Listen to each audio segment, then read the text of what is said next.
Welcome back to Sika Strength. Welcome back to Sika Stan. Today we're looking at American football. We're looking at a particular American football player, and we're looking at probably the best front squat done by a non-weightlifting or throwing athlete ever. My name is Dara. I'm from Sika Strength. At Sika Strength, we're strength and conditioning coaches looking at athletic development, really looking at using weights in the weight room or sprints and plyos on the track to get the most out of athletes. Now, one of the most common things people look at in their strength work is squatting. Usually we look at back squats, but then one of the very common questions we get is, should we be front squatting more?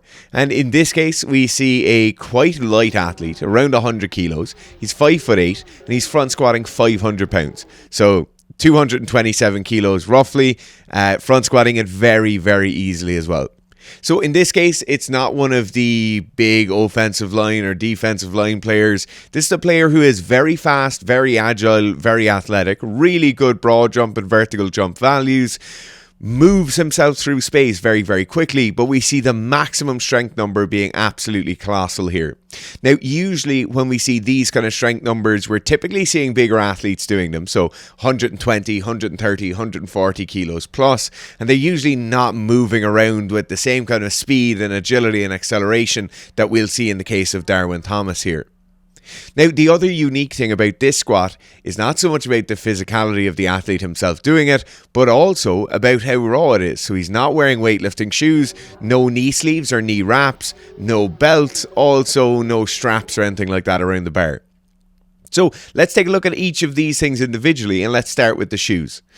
So when we wear weightlifting shoes or lifting shoes, generally speaking, it's a much more rigid shoe. So it gives us the stability. It allows us to feel like we're kind of glued to the floor as we're doing the squat. Then the second thing is that it has a raised heel. So usually the heel height on a weightlifting shoe will be somewhere between half an inch to an inch of actual drop going from the heel back down to the tips of the toes. So this increase in heel height allows us to get our knees further forward over our toes, thus keeping a more upright torso by allowing our hips to be closer into our heels at the bottom of the squat.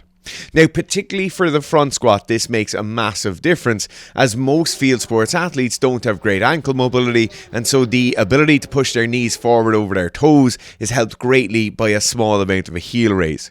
This is the reason why many non-weightlifting athletes, when doing front squats, will have maybe a pair of plates underneath their heels, or maybe they'll stand on a squat board. Now, moving up from there, obviously the omission of any knee sleeves or knee wraps. What knee sleeves do basically is give us some biomechanical stacking behind the knee joint itself. They also give increased proprioception, so we have a better understanding of where we are in space. So it's not only about the constriction of the knee joint itself, it's not only about that kind of lump of neoprene or material behind the knee that will kind of stop that knee bend happening quite so much, or give us some increased tension when that knee flexion is at its utmost, but also it just allows us to squat a bit faster by giving increased feedback between the skin and the brain. So basically having better afferent nerve signal feedback going to the brain, so we understand where we sit in space a bit easier. In this case, none of these things are happening, so he's not getting any of these advantages.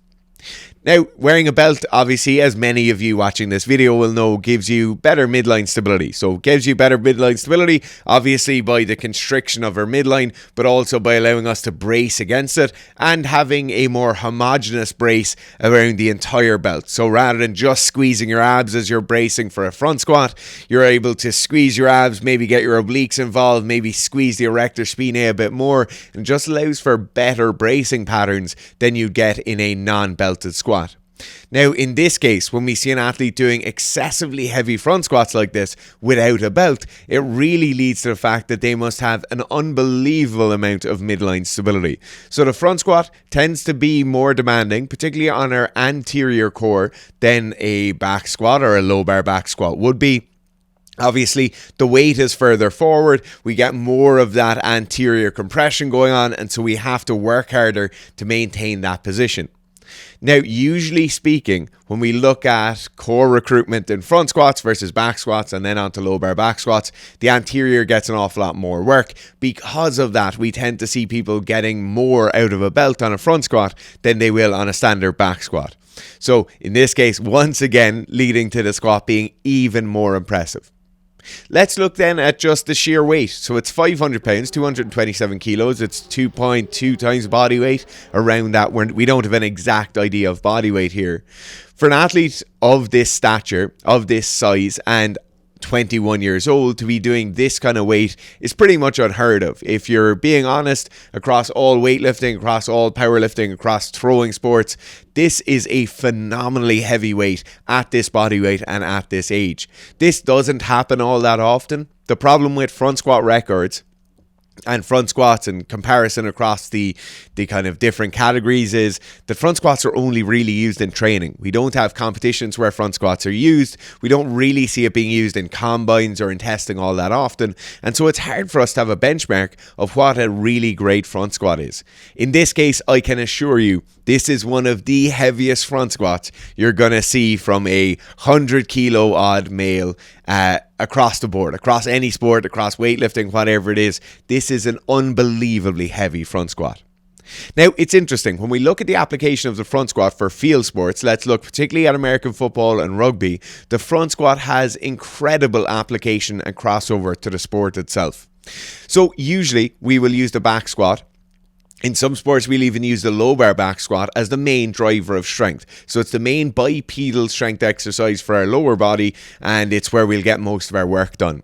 Now, when we look at the position of a back squat or a low bar back squat, it makes sense. It involves a large amount of anterior and posterior strength. It involves extension of the knees and extension of the hips. So for anybody who's going to be scrummaging, who's going to be driving into people, who's in that inclined forward position, the back squat makes a lot of sense. Now, when we look at more of the running back style of player, that inclined forward position doesn't happen quite so much. What we tend to see is a slight forward inclination of the torso. We see the torso being maintained in an upright position and the head moving forward. And then we see them being able to keep their head up, sprint incredibly quickly, move position and be very agile, but also being upright to the oncoming threat the whole time. So whether it's being upright ready to accept the ball, or whether it's upright ready to weave and evade a tackle, whatever it is, that position that they're standing in for most of their time on the field is much more akin to the positions we'd see in the front squat.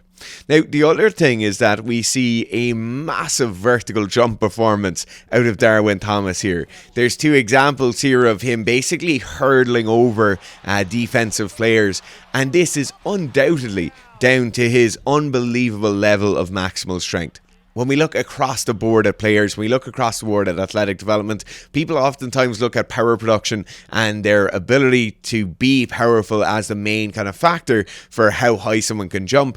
We cannot have any of these factors without that big 1RM number. So it really is important. We see these amazing feats of physical strength and physical prowess on the field from him as a player, but that is all backed up with this massive 1RM number. Now, if you wanted to do something like this and you wanted a big front squat, then it is remiss of me to say you should just go and do front squats. In most cases, most people are bringing their front squat number up while also bringing their back squat number up. They're probably going to do 2 or 3 months of back squats, then focus on their front squat for maybe a month or two at the end of the cycle, and then in turn bring that front squat number up. What I will say, if you're a field sport athlete, maybe you're playing soccer, playing rugby, playing hockey, and you want to be pushing your strength numbers up, make sure you don't forget about the front squat. The front squat is absolutely vitally important and can be really valuable for you as a player on the field to perform at your best.